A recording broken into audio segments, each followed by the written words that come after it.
Welcome to another Grumpy Grognard Gaming podcast Thing.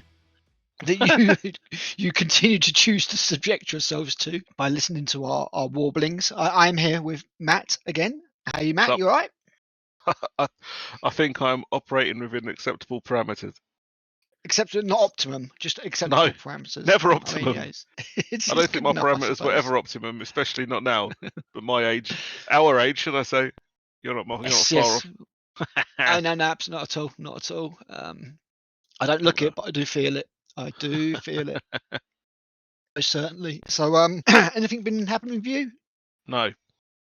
No, nothing interesting. I managed to paint some dire wolves. That was about it. Oh, nice. Good job for the custody expansion. Yeah. That's about the extent of my hobbying recently, unfortunately. All I've done over the weekend so far is to put together 5 Mark 6 assault marines for heresy. Get dismayed that there's no power swords or fucking fancy pistols in the box at all. There's just like a power fist and lightning claw combo. What, in the tactical box? No, the assault squad box. Oh, the assault squad box, right? Yeah, okay. the newish one, and that's pretty much it. And I'm like, thanks for that. I kind of wanted swords, given that I want to make my assault squads for 30k have a Deathwing tag, so that gives them like a +1 to hit with swords. Any sword. Yeah, makes me think that even more they should have just done an add-on sprue, because then you could have put all that shit in there. You wouldn't have had to worry about the bodies all over again. I mean, you could do different torsos for obviously the not so much because it's an assault squad. They've got all the jump pack kind of, not pipes, but like the kind of armored straps. Yeah, but so that's only on the torso, isn't it? So yeah, the rest of it would be the same. So I mean, I don't know. It just seems we waited that long for it, and then we just literally got like quite a bare bones. It's a minor complaint, it's the majority of what you need for an assault squad's there. The bodies are kind of like mostly legs and front of torso, and then you've got like the back of torso. The jump packs are fucking weird. Like they're 3 thrusters, kind of like a weird variant on. Well, I'm not really sure what to what to make of them. They're kind of. I think we first saw them on that Blood Angels character. Right. Came out. So like the intakes at the front over the shoulders are kind of like nice and arched at the sides, rather than being like the flat rectangles on the 40K. Oh yeah. No, I know the ones. Yeah, almost like the old Terminator shoulder pads. Yeah, kinda, and then on the back it's kind of like 2 slightly smaller thrusters either side behind the vents, and then there's one chunkier one behind it in the middle. So they're sort of like a weird cross between the old school Mark 4, I want to say 4 jump pack, which just has like the 1 thruster, and then like the 40k one, which has 2. So they've kind of gone, put them together, make them different, and I'm like, you bastards. It's very odd, but it looks kind of cool. Yeah, I'm sure we'll see them soon, and then we may even get up to date with releases for Epic. You never know. But the other thing that caught my eye was Mantic's new Halo game. Looks kind of cool.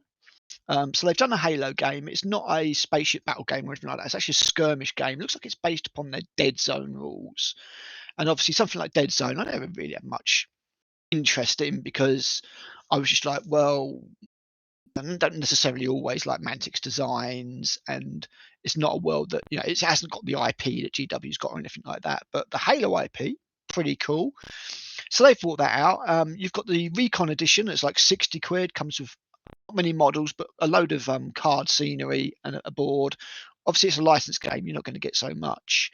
And if you want to go balls deep, you can get the Spartan edition, which is £100. Comes with 2 sets of Spartans, one in red, one in blue, which made me chuckle a little bit. And then a few elites as well, and some sort of scatter scenery and stuff. So clearly they are going to do Covenant forces, and I think they said they're going to add the Flood as well at some point. So it could be something to keep an eye on. 100 quid's not cheap for what it is, but I think the Halo license will probably cost them a fair bit. Well, it's cost them a fair bit. It'll make it reasonably popular, I think. And the cardboard scenery and everything looks pretty good. It does look like it could be a good laugh. I'll be keeping an eye on it for sure. Hopefully, do some looks alright.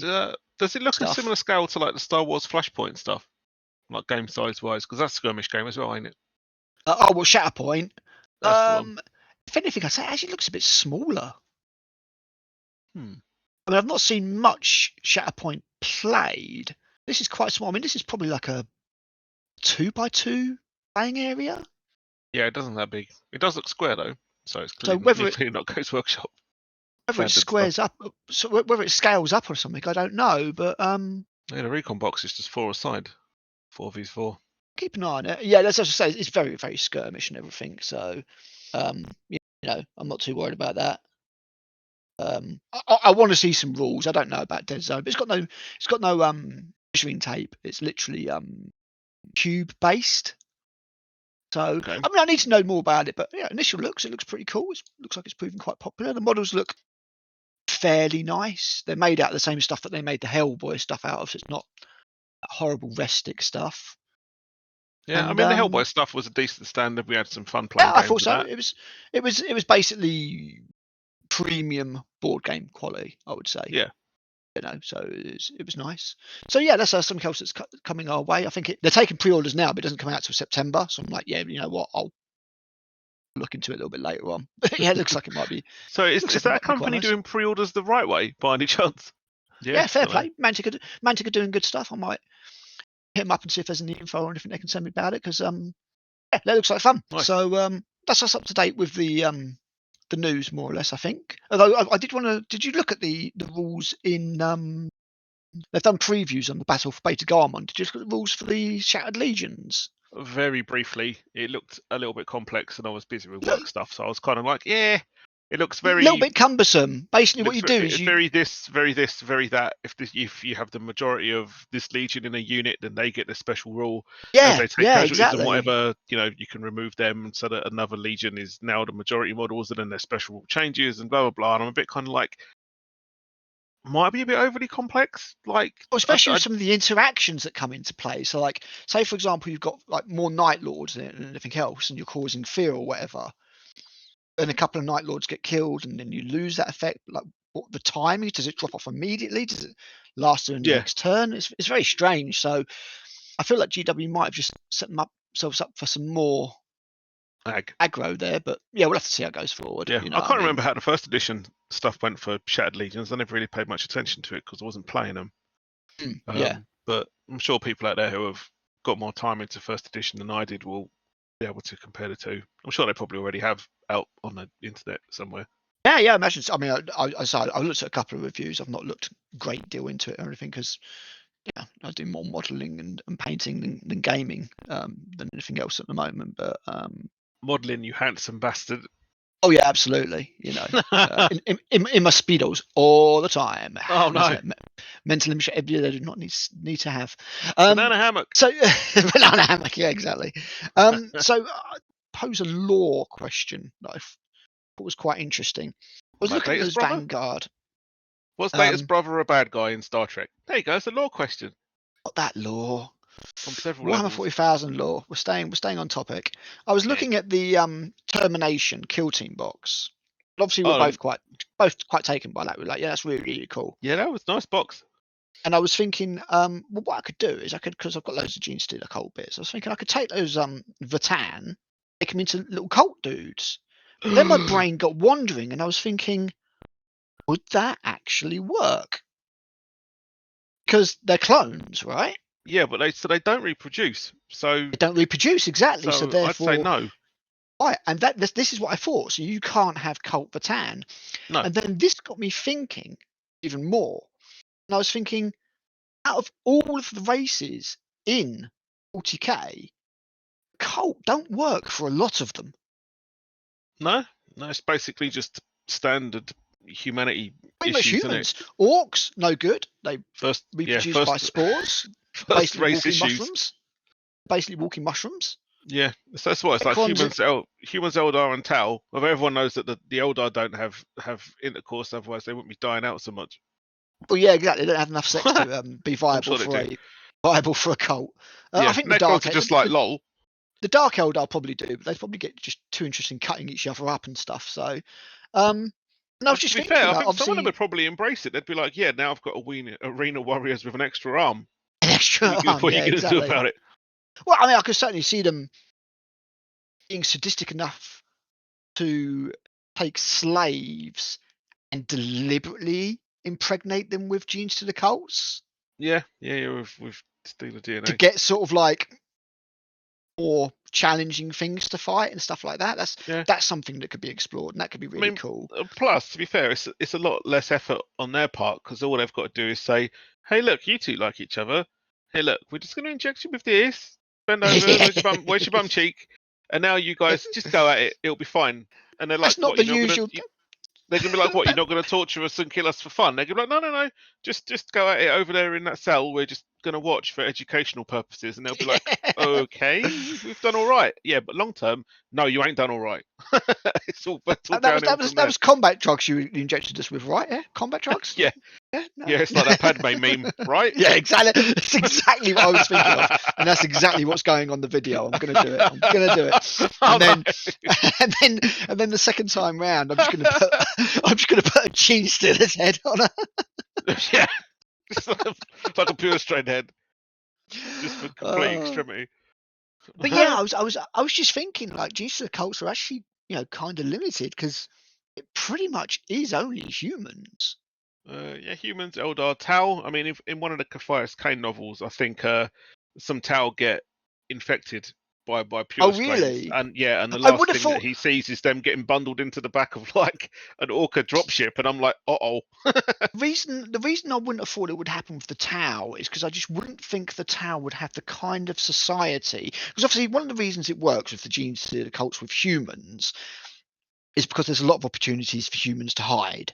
Yeah, I So you've guess got so. the Yeah, lower rungs of society where they can yeah, lurk in the shadows and all that yeah. kind of thing and take over Well, yeah. Whereas the unseen. Tau is highly kind of like a regimented and organized society where they're kind of going to be like, "Ah, well done, oh oh blah blah blah blah blah. Bring out your new offspring. Oh, good lord, fetch the ethereals. This one's got an extra arm, and it's hissing at me." It's kind of what I'm thinking. Like, there's no downtrodden part of the Tau society, because obviously Yeah, they're it a doesn't bunch of seem that space. way. They're a bunch of space commies. They're the enlightened race. Not Yeah, touched by the warp. Blah blah blah blah blah blah blah blah blah. I just don't really see the genius of the cults working on that level. So I yeah, was literally, I was just sitting there, just like, I'm pretty sure the genius of the cults only work for humans. yeah. I think for isolated Maybe Tau, with the they'd probably Eldar, be like exodites or something like that, maybe. But yeah. again, maybe fairly close knit.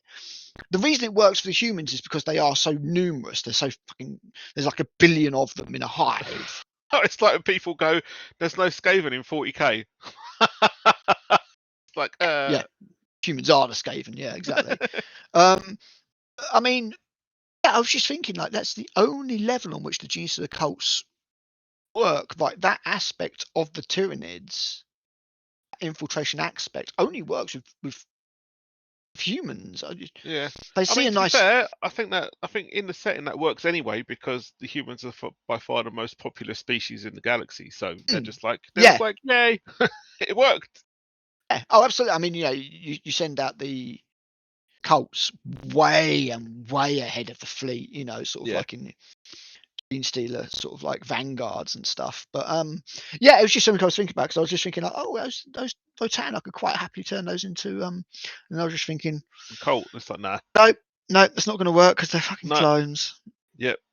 And it's They don't even never mind. reproduce normally. They just have Although a to be Votan core. fair, Go, what do we need this time round? We need more of these. Okay, splice that that's into own. the mix. Let's go. I mean, the only way it'd work is if somehow, and it's a very far-fetched suggestion, given that how closely the Votan revere their ancestor cores, is that if the kin managed to lose a Votan core to a gene stealer cult, and They they got knew how to corrupted. and they knew how to fuck with it, yeah, which Yeah. I doubt, because I doubt very even much as well. As somebody who cares about the lore deeply, yeah, I think I will say I've seen much worse from people, so it wouldn't surprise me if somebody yeah. fucking did Mate, that. yeah, I think a lot of the Votan kin don't even know how their ancestor cores work, so I Oh, doubt. very much. It's like a lost technology, kind of. Yeah, Not on the level of the Imperium. You've had the Dark Age of technology, and they've lost all that info, and they need to yeah, recover it through. but it's pretty much the same source and a similar time. So the tech's that kind of, it's that archaic and old and sophisticated that Yeah, I think that's one of the reasons why I really liked reading the Votan Codex, because it's kind of like, yeah, if the AdMech ever discovered what a Votan core actually is, then there's going to be a whole lot kicking off somewhere, and a lot of people are Oh going to God, get yeah. very grumpy and then dead. I mean, the mechanics would stop at nothing, basically. Yeah. I would imagine. Exactly. In order to no, it was such a good codex. It's a shame about the rules. Yeah, it's one I haven't read yet. Actually, I do need to read it. I Do it. listened to It's the good. Lore Master ones. I was reading the System of Battle 9th Codex the other day. A lot of it's copy and pasted from 8th, but there's some cool stuff in there. Yeah, I mean, mainly with the new stuff they wanted to sell, but you know, I guess not the point. But yeah, and then other than that, this weekend we've got my stupid Wintermore. Like we announced it at Adepticon, and then we announced it for pre-order 3 days later. Thanks, GW. Yeah, the thing is, I keep hearing Wintermore, and I'm like, is that a place in World of Warcraft? I'm like, I think it. Yeah, no, it does. It does sound like. I'm Well, like, no, it sounds like. It sounds winter, like spring, Grizzlemore. It sounds like one of those Dungeons and Dragons computer games. You know, like Icewind Dale and stuff like that. Wintermore blatantly sounds like that. Yeah, that's coming out. So thankfully, it won't be limited. It may well go out of stock straight away, but it won't be limited. So yeah, be able to grab that, and yeah, that'd be quite cool. So is there anything else having settled the Jesus occult question? And that no one was asking. That no one was asking. Hey, the victims tune in. What can I say? We had somebody say thanks and hails from Panama the other day. I was like, ooh, cool. Oh, where the hats come from? And the canal is, I think. The hats, right? And the hats, and presumably the canal. I'm pretty sure the Panama Canal isn't in Panama. I mean, otherwise it's a little bit of false advertising, you know. Yeah, I mean, what? Just one probably edition out of a date, false advertising, though, not 2 editions out of date. I see what you did there. Actually, you know what? I want to see if it's been fixed. I'll have a quick look. Yeah, don't even bother. What you're doing? You're just setting yourself up. Morbid curiosity. No, I can let it go now. I can let it go, especially now that that it's still on there. Of course it is. Never mind. Right. But yeah, moving on to 3D printing. So obviously, 3D printing has been around for a while now, and it has steadily dropped in price. Now we've both done some 3D printing. I've only done resin. You've had a dabble in both. So although I wouldn't say we're the authorities on it, we have some experience at the very least. So we're going to talk about it a little bit. And obviously, there's a load of people out there who basically say, don't buy GW stuff, print everything, print your armies, fuck GW, all that kind of stuff. And we're going to talk about the pros and the cons of 3D printing GW stuff. I think it's just the fairest way to put it. I mean, obviously, some of the pros and cons that we'll cover will be for 3D printing in general. But yes, absolutely, yeah. But I mean, I originally got into 3D printing mainly to print off bits for board games, like tokens and like portals and little add-on bits of scenery and stuff like that. That was the main reason I originally got into the 3D printing. Yeah. I wasn't that fussed about printing off whole armies. I hadn't really seen all that kind of stuff on there. And even this much later, I still have my own opinions of the validity of doing that stuff. So what we'll do is we'll just talk about, because a lot of these people I think out there probably don't know about 3D printing or only have a surface level understanding of it. Yeah, 3D printing goes burr though. Yeah, 3D printing goes burr. There'll be a lot of people out there who obviously are familiar with it and have drawn their own conclusions, and they are the ones that turn around and go, fuck GW. Yeah. So 3D printing, basically, there's 2 different ways of doing it. So you've got the way of using filament, where the model is built up section by section with hot filament. Just correct me if I get anything wrong here. So what it does is it basically, like spaghetti, just lays it over itself over and over and over and over and over again and builds it up that way. Yeah, it's hot plastic. Yeah. Me, although that stuff is really good for scenery and big things. Yeah, it's not great with details. Anything you want to have something flexible, just some flexibility in, like you see some toys and things like that have bits that are meant to move, and I think it's better for that. It's not great, as you've said, for detail for small miniatures. No, I mean, as a caveat, some people have got printers which they are very familiar with, and they can proper faff about with them and sort out the settings and actually get decent results out of them for like 28 and 32mm figures. Yeah. But in my experience, in general, it's a massive fucking pain in the ass to get done and bear. For both forms of 3D printing, there is a massive learning curve, which is one of the Yeah. things that really surprised me. So it's not as plug and play as you think. Not and at all. obviously you've got to buy the filament, and you've got the nozzle, which obviously gets heated and heated up and presumably melty plastic all over it. And it's a bit of a weird setup. You've got the platform and everything, and it's all, you've got to make sure you get the measurements right and all that kind of stuff, because obviously Yeah. the computer thinks it's at a certain level, and if it prints too low or too high, it's not going to come out right. And then presumably, because you're using melted plastic, you've got like little bits of almost like spider web on it and stuff. Yeah, Because if it's it fucks melted up. plastic, so you know when you melt something and it all goes all melty and stuff like that. Yeah. So you've got those kind of things to consider, but they're it's coming down to a reasonable price now. You probably get a half decent plastic 3D printer for 150 quid these days, 200 quid. Probably. I mean, we could look. I would say.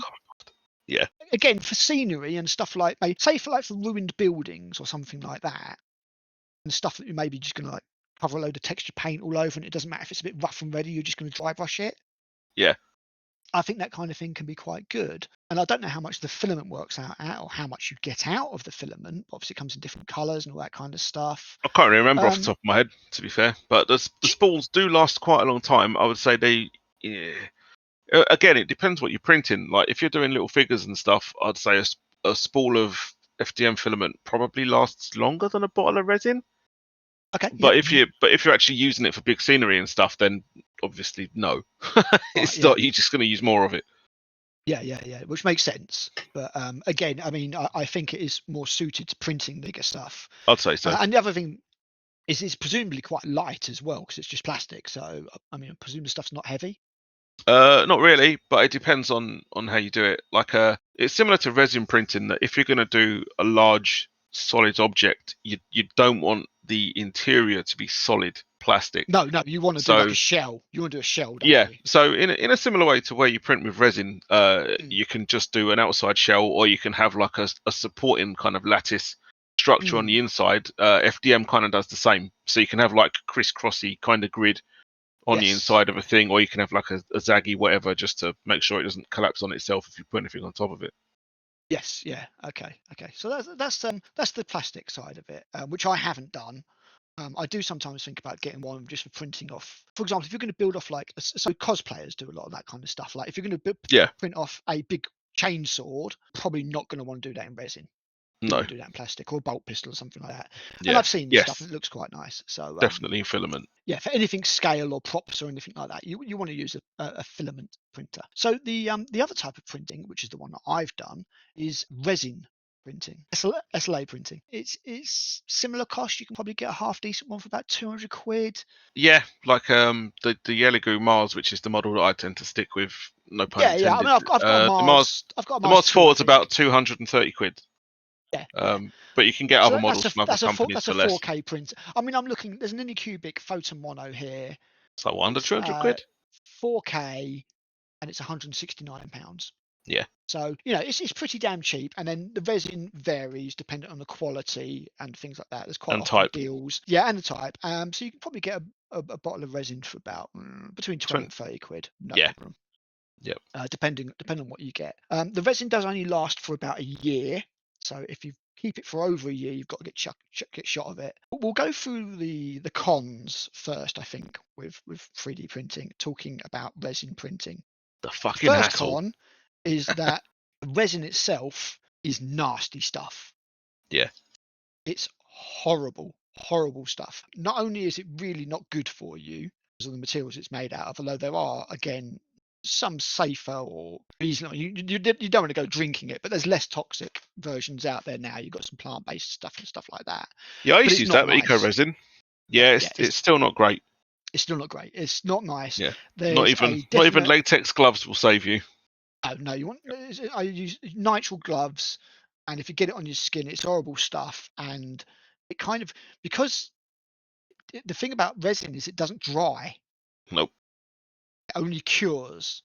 So if you get it on something, it will just stay wet for ages. That's not to say it doesn't stain. It absolutely does, and it ruins things. Yeah. But it doesn't dry. So it's not like a liquid where you spill it and then half hour later it's dry and you can touch it. No. That's fine. You spill resin the next I did. day or whatever. If it's not cured, It's still there. it's got this. It's all greasy and horrible and Yeah. oily and yeah. Yep. It's not nice stuff. So Yeah. I mean, what you I do? spilt some on my because my parents' place was empty for a little while because they passed away and I was selling it, and I did most of my 3D printing there in an empty room with all the windows open and whatnot, and it was lino floor, and I spilt some resin from in the corner where I was doing some work, and it was a pain in the ass to clear up. You have to clear it up Yes. with like isopropyl alcohol. Yep. I had to get a bunch of cloths soaked in that, just giving the floor a scrubbing on my hands and knees, trying to wipe it It's all up. horrible. If you And get for it on the weeks afterwards, screen, yes, if you the get it on the bastard. For screen with weeks the printer, afterwards, the floor was tacky. It was yep, just a it's pain in the horrible stuff. ass. It's horrible, horrible stuff. So that's one thing that you need to understand with 3D printing, because the way the 3D printing works is very clever. Basically, you have a vat of resin. So you've got a reservoir of liquid resin sitting on top of an LED screen. And the resin cures when exposed to ultraviolet light. So the way that it works is it shines light through the screen in patterns to build up the model, and then you've got a build plate which is in the resin vat on the bottom, and the idea is that it basically hardens, cures the resin on the build plate, and the build plate slowly moves up fractions of millimeters at a time and builds your model from the bottom up. Yeah. That's what's supposed to happen. And then Good. obviously your model emerges from this vat of resin, dripping all the resin and everything. You need to get it off the build plate, and you need to then clean it. Now, water washing resin is available, but if not, you have to use, and that comes with its own problems. If not, you need to use isopropyl alcohol, as Matt said. The resin is also not safe to dispose of. You can't put it down the drain or anything like that. You need to make sure that any excess resin, basically the best way to get rid of it is to basically stick it on the windowsill, let it cure, and then chuck it. Yeah. So it goes hard in the sunlight over time. Yeah. Just chuck the bottle of solid plastic away. So once you've taken your model off the build plate, you might have some supports to remove, and we'll talk about supports in a little bit. So you take those off, you give the model a little bit of a clean up, obviously first in ISO. So what I tend to do is I have two kind of pickle jar type things. So I give one for a good wash and then another one for a rinse, like a little basket on it. I can't remember what they're called. And then It's like a washing station. yeah, like a little washing station. You can actually buy professional washing, well, not professional, but proper washing stations. They're about £100 on top. Yeah, it was worth it. I thought I got one. You can put your model in and it all does it for you. Cures it as well. If not, yeah, and it cures it. If not, what will happen is you can either leave your model in the window where the sunlight will slowly cure it, or you can use a UV lamp. So that's what I've got. I've got a UV lamp. I put it in a box. I've lined the box with foil so the UV light bounces off all over the place. And you've got a little turntable and it turns the model round. And then that basically cures the model completely, because even though the model's come out of the printer and it's solid, it's still not completely cured. So A, it's very fragile. B, it's got that sticky texture to it. Yeah, it's tacky. Yeah, it's tacky. The way you know it's cured is when that's all gone. Yeah. So when it's all nice and sort of non-tacky and firmed up, then you know Yeah, you your need to model make sure is that cured. you wash all the uncured resin out from all the little crevices and corners and any little Absolutely, yeah. And recesses and whatnot. we're going to talk about hollowing in a bit, because I've had a couple of models explode. So that's that's the basic way that 3D printing works. You have a vat of resin, the model comes out of the vat of resin, and then you have to clean the model up, and then once you've cured it, you've got your model. It's ready to be sprayed, painted, all that kind of stuff. And I've painted quite a few 3D prints Yeah. in my time, and it prints like anything else. Once you put primer on it, it's absolutely fine, Yeah. provided it's cured properly. To be fair, any chuckle face on the internet that just goes, 3D printer goes, brr, is massively simplifying the entire process ridiculously. Absolutely, There's yeah. a lot of faffing about. One thing, you need to make sure the settings are right for the resin. Because there's different types of resins, there's different types of amount of time that it takes to cure that resin. If you don't have that correct, Your models may come out with low detail where they've not cured properly. They could come out too brittle. One thing I would say about resin printing is there's a hell of a learning curve. Yes. Because it's not that simple. For one thing, Nope. let's talk about the files. So the files are called STL files. And the STL file is basically a digital sculpture that somebody made, a 3D sculpting program that is then something you can import to a slicing program. Now, the slicing program is what you use to make the miniature compatible and suitable for printing. As I said, the model prints in layers, thousands of layers. Because a 3D printer prints in layers, you can't have an overhanging bit because it's got nothing to build on. Yeah. Every part of your model must be attached to the build plate. So quite often what you'll need to do is you'll need to add supports, which are little scaffoldings of resin, which gives the 3D printer almost like a trellis, like ivy growing up a trellis, to give something to attach that little bit on. So if you've got a sword sticking out, it's not like the Legion Imperialis models where it's extruded all the way down, it's solid. You can get away with having a load of little scaffolding bits that the printer will use to build that sword on top of. And then you can take those scaffolding bits off without too much problem. Yeah. A lot of files do not come with those supports already added. Nope. So you need to add those supports. Now, most slicing programs these days will have a auto support option, and these days they're pretty good.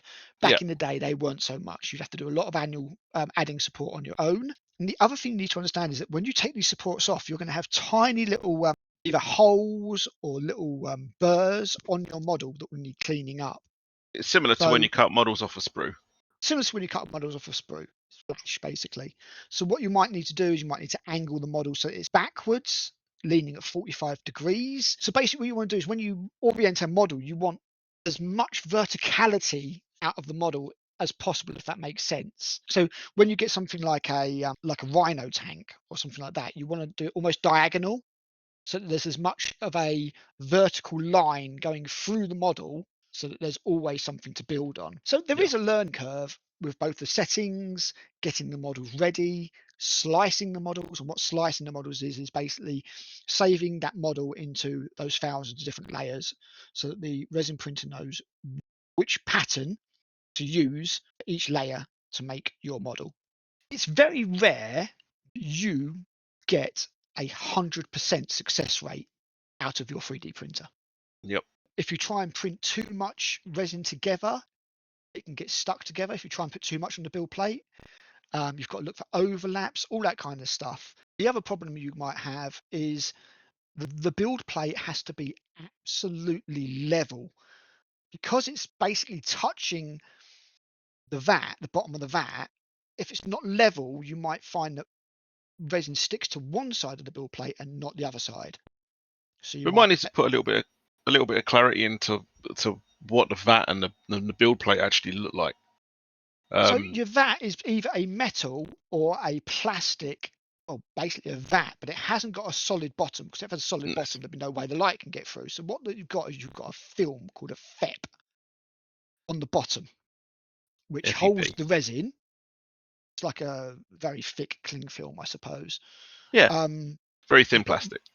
You've got the resin in that, and then because it's clear plastic, the light can shine through, and you've got the 3D build plate on there, and it can cure the resin in the individual layers as the build plate moves away. If it's not level, then what will happen is if the build plate in one section is too far away from the bottom of the resin tank, it won't stick to the bottom of the build plate. What will happen instead is it will stick to the bottom of the film.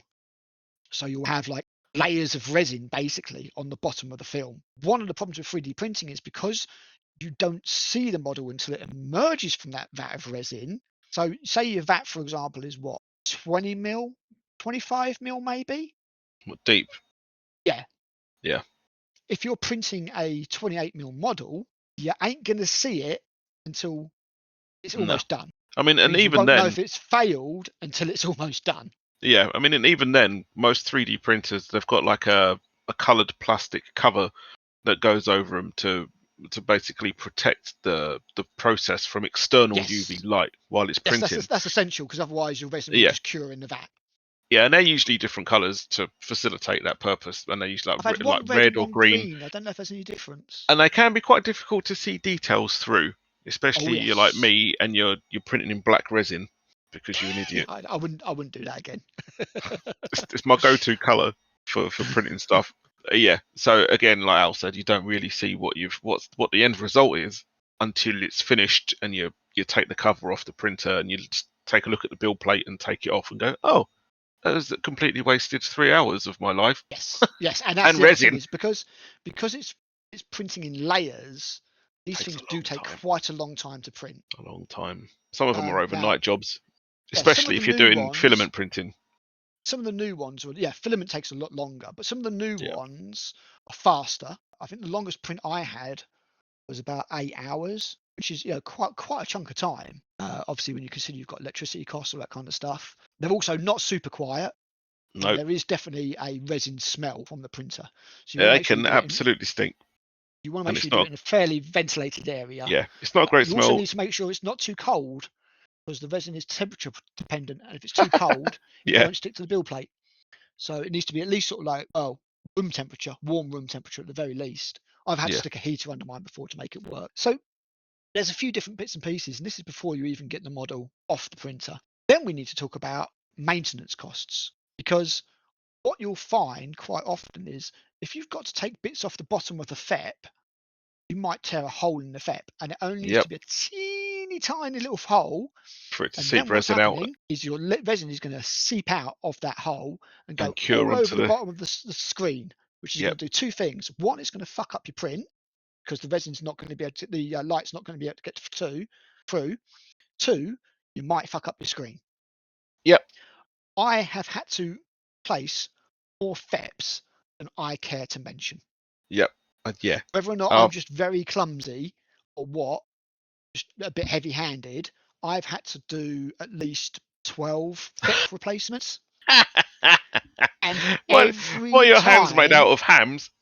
Oh mate, it's ridiculous. Every time you replace the FEP, you have to undo about 30 such a ball ache. It's such a ball ache. Yeah.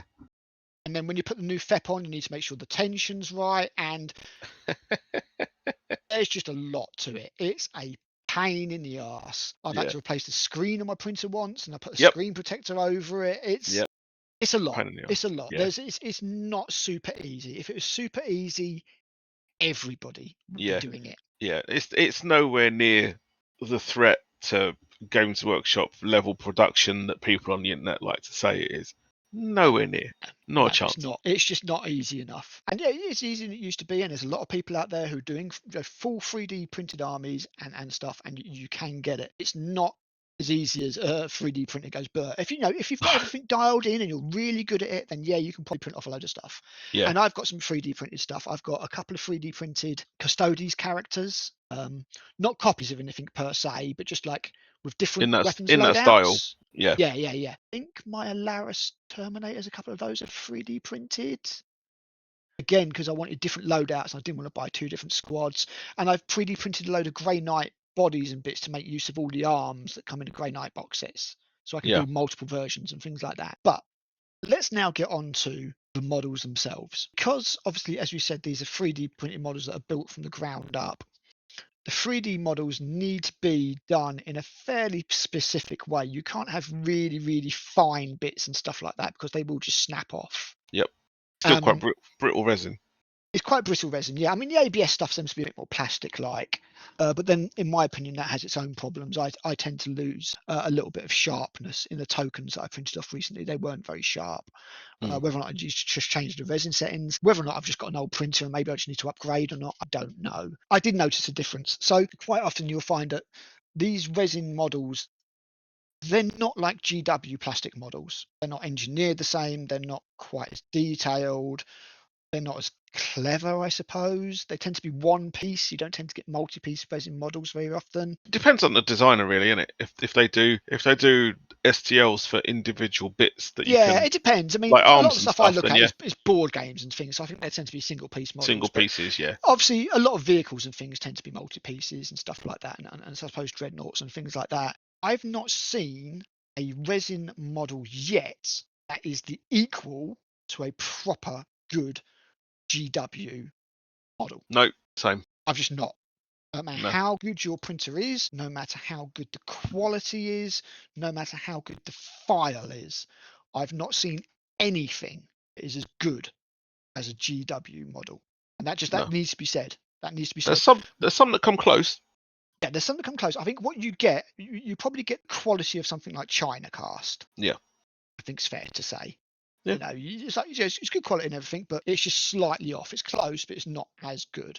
I can generally, I mean, put it this way: if I was to get close, like not pick them up because obviously pick them up is obvious, but if I was to be able to get to, sort of a yeah. few They don't inches weigh the away, same. yeah, exactly. If I was to get to a few inches away and look, I'm confident. The difference between genuine and fake. Yeah, yeah. If you've printed You know, enough, you'll know. if you're looking at an army on a tabletop, you probably can't tell. But if you inspect them, and that's the word I'm after. If you inspect them, you could definitely tell the difference. Yeah, What I'll do is I'll put a few pictures of a few of my 3D prints and stuff up, and people can have a look at those. Yeah, for me, it's not quite as nice. They are cheap. I can't argue that. Even accounting for failures and everything like that, you can probably fit a whole squad on a build plate, and it will cost you £1.50, I'd say maybe. so. Yeah, yep. £1.50's worth of resin, I suppose. So there are, yeah, they're definitely a lot cheaper, but people need to understand that A, it's a lot of hassle, and B, in my opinion, and there will be some people who just argue with this, they're not as good. They're not as No, good as a proper GW kit. I'm sorry, they're just not. I agree. It's completely different. So you can get these files online. There's a lot of websites. I'm not going to detail any, but you can get these files from. Sometimes you have to pay for the file. Sometimes the file's free. You just download it, chuck it onto the slicing software that you've got, slice it and save it, put it into your 3D printer. Off you go. It prints. Hopefully. Have all the hassles with, hopefully, yeah. Have all the hassles cleaning up the model, all that kind of bollocks. Yeah. So much hassle. For Like, me, yeah. I mean, overall, I think it's worth it for me. I don't 3D print a lot at all. I tend to 3D print in batches. I print a load of stuff, go a bit mad, and then leave it for 4 months, and then go back to it and find out I've only got 2 months left on all my resin, and I need to print a load of shit. I've yeah. Otherwise, you got to chuck it. Yeah, exactly. I've printed scenery for board games, so like pillars and dungeon walls and things like that. It's very good for that. I've printed a few characters and fill-in units and bits like weapons options and stuff like that, and spare heads to go on GW models. Because, like, for example, things like the scout heads is horrible. So what you can Yeah. do is you can get a Space Marine scout, and this is one of the other really cool thing about 3D printing is you can scale the 3D model to anything you want. So Sorry. what I did was I took the so the Space Marines heads, shrunk them by about 15-20%, and they fit fantastically on the Scouts models and don't look like complete shit. Yeah, which is good. But that reminds me when I was 3D printing some alternatives for some Mechanicum stuff. When stuff like not Secutari, yeah, the priest Secutors and Myrmidons, Secutors and stuff were hard to get, and I was trying out alternatives for those. And I vastly fucked up the scale, and usually when you like for tech priests, those dudes are pretty big. They're like slightly bigger than a Terminator, I'd say. Yeah, a little bit bigger than a Terminator, I would say. Yeah, Yeah, they're slightly bigger than the new Terminators, which are even bigger than the old ones. Yeah, and I printed off a bunch, and I just burst out laughing when they'd finished, and I looked at the build plate because all of them were about 3/4 of an inch high. It was like half the size they should be, like little tiny things. It was like Ash with Army of Darkness, where he spawns a little bunch of mini little Ash. ashes. Yeah, and it was just like that, just a bunch of little ones, and I was just like, I need to keep these because they're funny, but they're completely useless. Fantastic. Yeah, I've binned off a load of stuff that was too big. I printed off a load of epic size Space Marines before Legion Imperialis was even a thing, just to go on my Titan bases, Yeah, just as like little bits of detail. And I printed off. I'm a bit mad because obviously you can get loads on the build plate. I must have printed off 200 Space Marines. They're all too big. They didn't look at the first because the only thing I had to scale them to was the Titan. So I look, Yeah, it's about right. It looks about right. I compare Yeah. them to the Legions Imperialis stuff. They're all about 25% too big. Dull.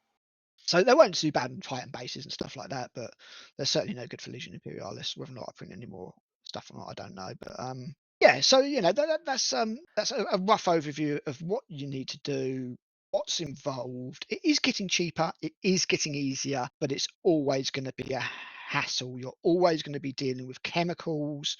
You're always going to need gloves. You're always going to need to use it in a It's, ventilated area. You're always going to have maintenance costs, yeah. I mean, to be replacement fair, parts costs. like filament printing is, I think it's a lot more straightforward than doing resin printing, I found. Mhm. But the problem is with because there's no cleanup required really, because it's molten plastic and it's done Yeah, based on heat rather than chemically cured by UV yeah, light. Um, if it prints okay, all you need to do is just kind of cut off any supports that you may have needed, and you're mhm, good to go. Like, you don't really have to clean it, you don't have to wash it down with alcohol or anything like that, because it's just plastic. It's yeah. got hot. But It's because it's been mechanical, it's a lot slower yeah, yeah. because It's it's been got put to on. build each layer rather than Yeah, just scanning it. it's yeah, exactly. So like when it comes to doing, basically with filament printing, it draws a layer each time, so it has to physically go. The nozzle goes down to the where the plastic's supposed to be, moves around, sort of moves. It's a little bit like the intro to Westworld, but nowhere near as fancy. And it just takes a lot longer because it has to physically draw like a pencil or a pen. Yeah, yeah, exactly. Yeah, That particular layer then lifts up, comes back down, does the next layer. But I found that with filament printing, once you've had a massive faff with all the settings of the printer to start with to make sure that you get the result that you want and there's no spider webbing or failed prints and stuff like that, it's much slower to print, but once it's done, it's done. And there's no yeah. faffing. You haven't got to No. cure it or clean Whereas, it or yeah, anything like that. whereas with resin printing, the settings were a lot less finicky, but the cleanup once it's printed was just such a pain in the ass. Such a Mm. pain and so messy. It's just, yeah. And like, people kind of go, oh, 3D printing, like it's like office printing where you can just put paper in something and it prints stuff out from your computer. It's Yeah, like, no, really isn't that. not at all. Nowhere near as straightforward. It's a process. It's a lot more involved. It's a lot more in depth, and there's a learning curve to getting the supports right, getting the settings right, getting it leveled. It's a faff. It's not that easy. It just isn't. Not a It's threat. been worth it for me. It's been worth it for me. I've spent, Oh yeah, obviously, I've not spent loads of money on it, but I've spent, I've got some nice statues and I've printed some bits and pieces and just like dungeon scenery and tokens, all that kind of crap. yeah, It's been worth it for me overall, I think. yeah. I'd say for bespoke stuff and bits and scenery and stuff, it's great. But is it going to be something that Games Workshop need to be really worried about anytime soon? I don't think so. No, And not at all. it's not the equal of GW. And Nope. yes, you can print off an entire army for 30 odd quid, but A, there's a lot of hassle in that, and B, I It's a mean, lot of time. You're basically talking, exchanging time for money. If you don't want to yeah, spend the pretty money at Games much. Workshop, you're going to spend a lot of time 3D printing. Or Yeah, yeah. you throw more money at 3D printing so you've got multiple printers, which is then Yes, or you have a money. whole setup. In which case, some people make money and everything that way anyway. Yeah, Also, another thing to notice is obviously you can either print the models solid, which uses more resin, or you can use them. You can make them hollow with, as Matt said, supporting structures on the inside. One of the problems with that is you need to be really careful when you clean out your model yep. because it's hollow. There's going to be all sorts of nooks and crannies and things like that, They have liquid which you resin might think stuck is in it. absolutely fine. But what happens is over time that will then split and explode. And you think I'm being dramatic, you're I, not. I must admit, I never had any of mine explode, but then you printed off a lot more than I did. Yeah, and I printed off a what was it, a Calidus Imperial Guard, not Imperial Guard, Custodes tank, I think it was, and it turned out okay. And because of the size, the small size of the build plate, I had to get big bits that I put together, and then you've got joins and everything. That's the other thing is if you try to build something big and you haven't one of the big printers that cost a lot of money, you're going to be printing off in sections, and then you've got to put it all together, and you've got join lines and all that, got to fix all that kind of stuff. Yep. You've got to put the model together in parts. But yeah, then after about 4 or 5 months, I obviously didn't get around to painting it or anything. I think I sprayed it silver and I was going to chuck wash over it or something. But I came to it and it had basically popped, and there was a massive, it was a massive kind of like crack sheared open.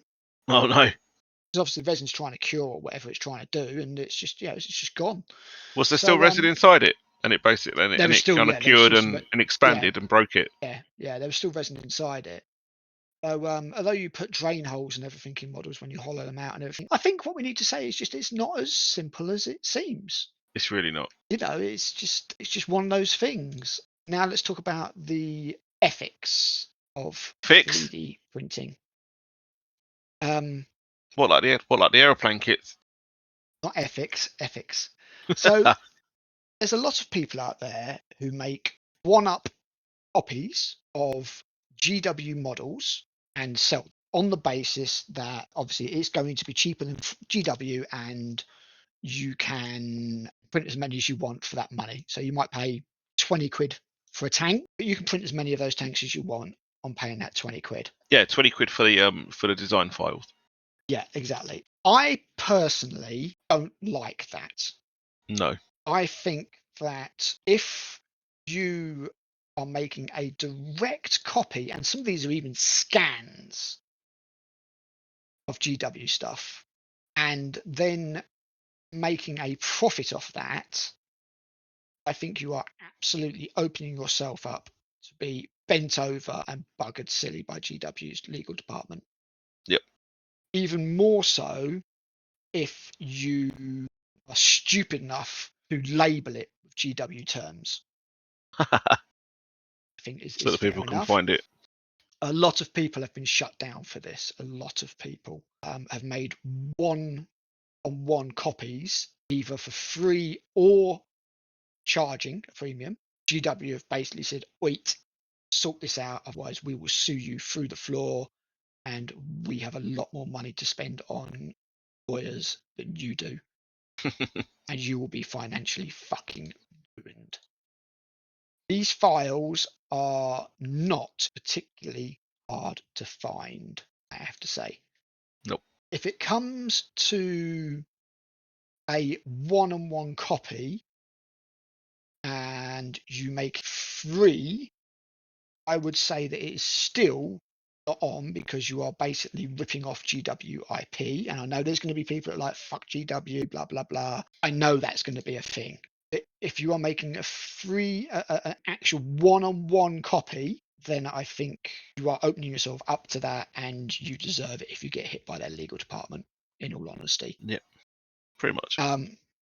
If you are making a proxy, so something that is similar, you've put your own time into, then obviously it becomes a lot more Bit of a grey area. a bit of a grey area. Obviously, you've put your own spin on it, how close it is, copyright claims, all that kind of stuff. Is I mean, very. It's like I said in one of the comments earlier in the week to someone. There's proxies, and then there's proxies.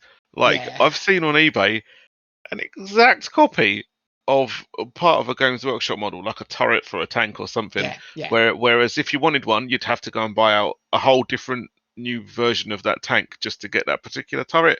Yes. Someone's like done, oh, this is a proxy for blah blah blah, and it's like it's exactly the fucking same. Yeah, and again, turret. When it comes to this kind of thing, I don't mind so much. It's not a copy of what you can buy in a box. And as with everything, with Grumpy Not on Grognard its own. Gaming, no, it's not in its own. You can't get on its own. So as with everything with Grumpy Grognard Gaming, we're going to qualify this, and we're going to look at this in a balanced way. Although I'm saying that, you're a bit of a dick if you completely just rip off a GW model, recreate it one for one, or scan it and then sell it. Yeah.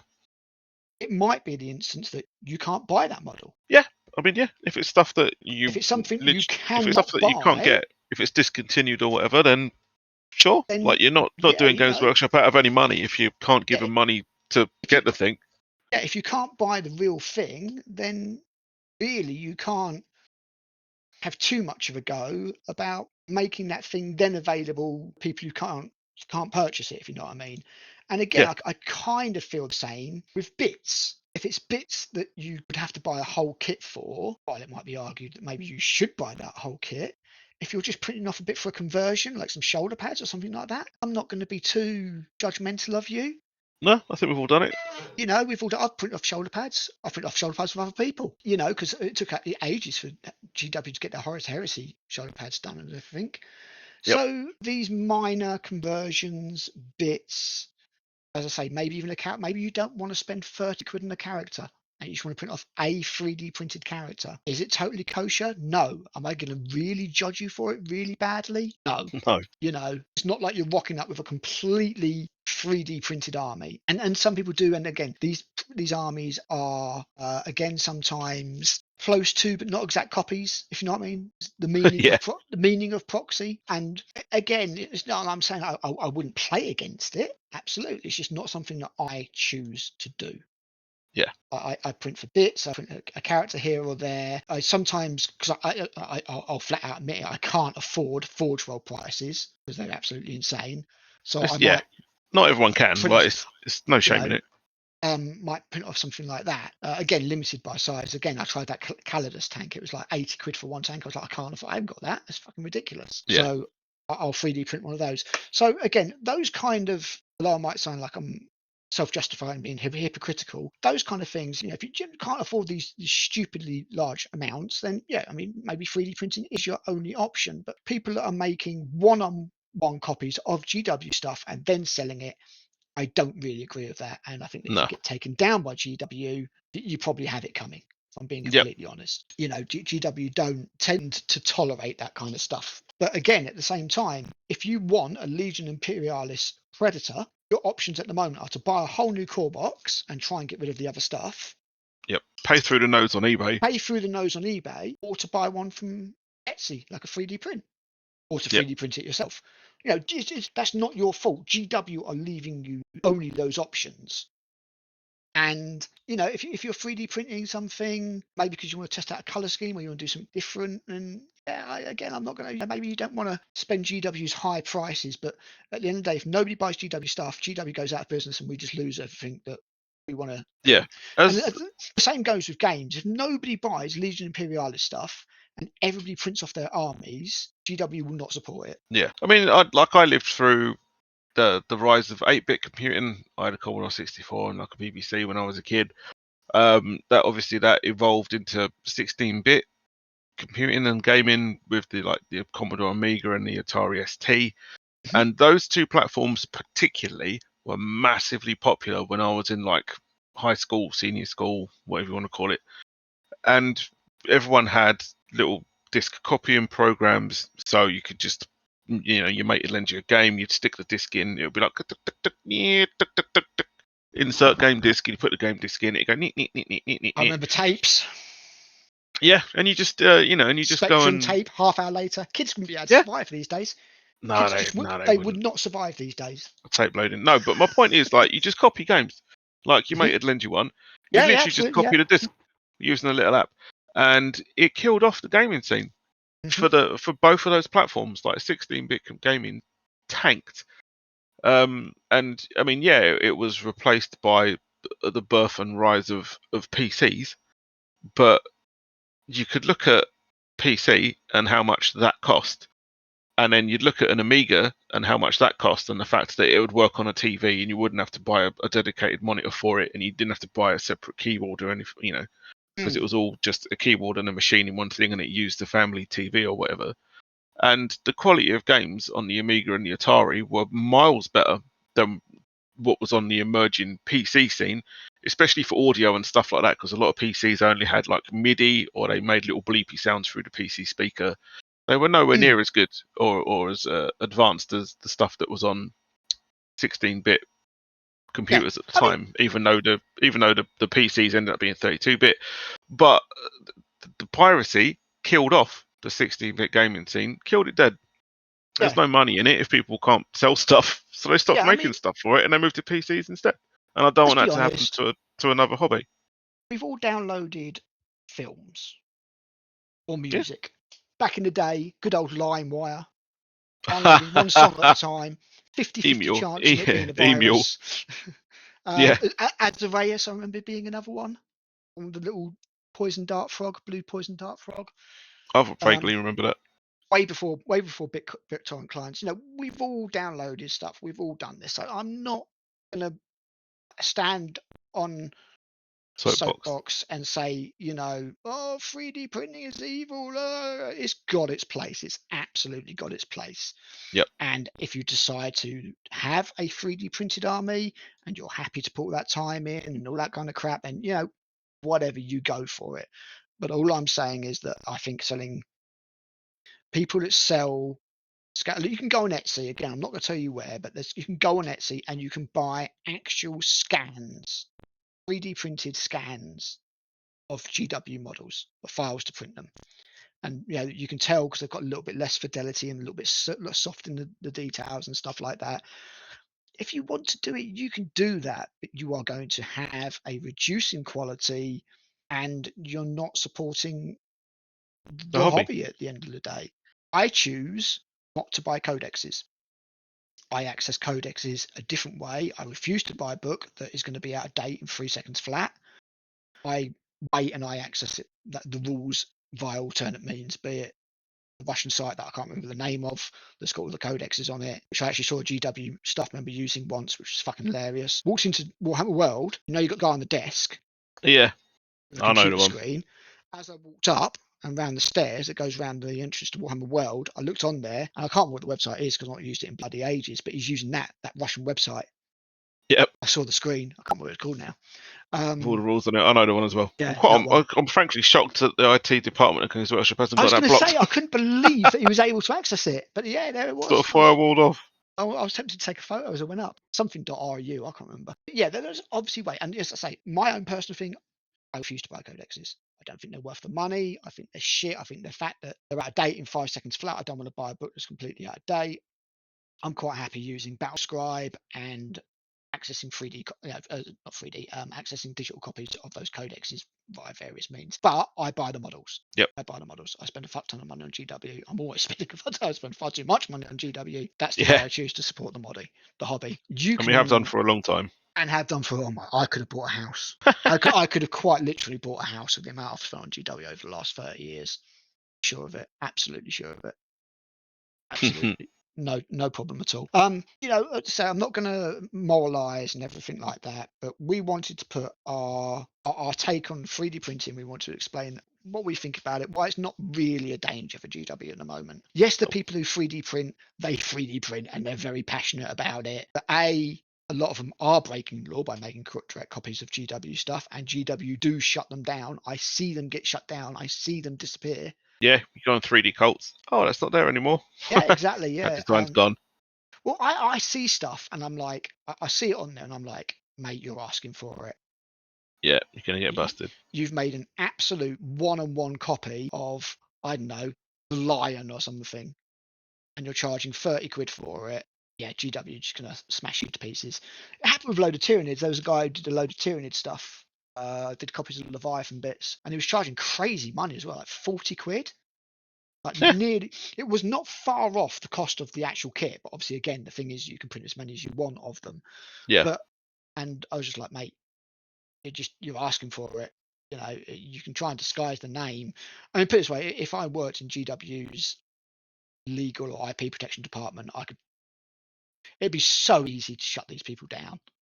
Like the people who are actually doing it at the moment aren't actually that good at it. They really aren't, because there's so many other ways that you can track down this kind of thing if you want to. And if GW were competent, then there'd be hardly any of it out there at all. So yeah, if you choose to do 3D printing, yeah, fair enough. Generally, you're going to get a lower quality thing. They're not as good as the plastics. I'd say they're as good as China Cast or maybe even Forge World, because even Forge World quality was that great. So some of the Forge World stuff you print is probably just as good. The resin's not quite as good, but it's just as good. And let's not forget that the display models for GW are 3D printed.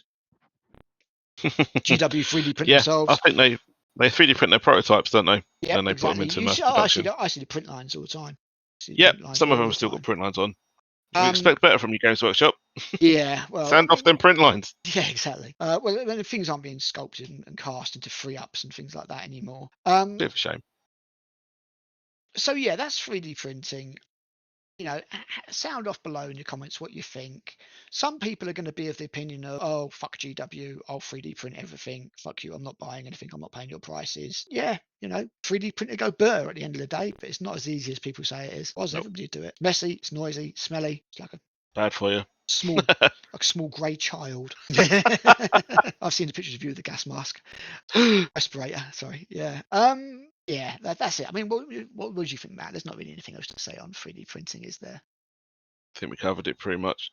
I think we've annoyed enough people. That's about it. Well, I mean, as I say, we're grey knights. We're neither one way or the other. We're not. Yeah.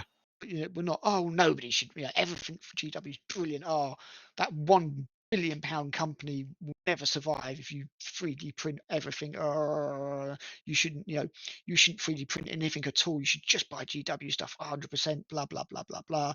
We're not one of those. But then at the same time, we're not black pill. Fuck GW, 3D print everything.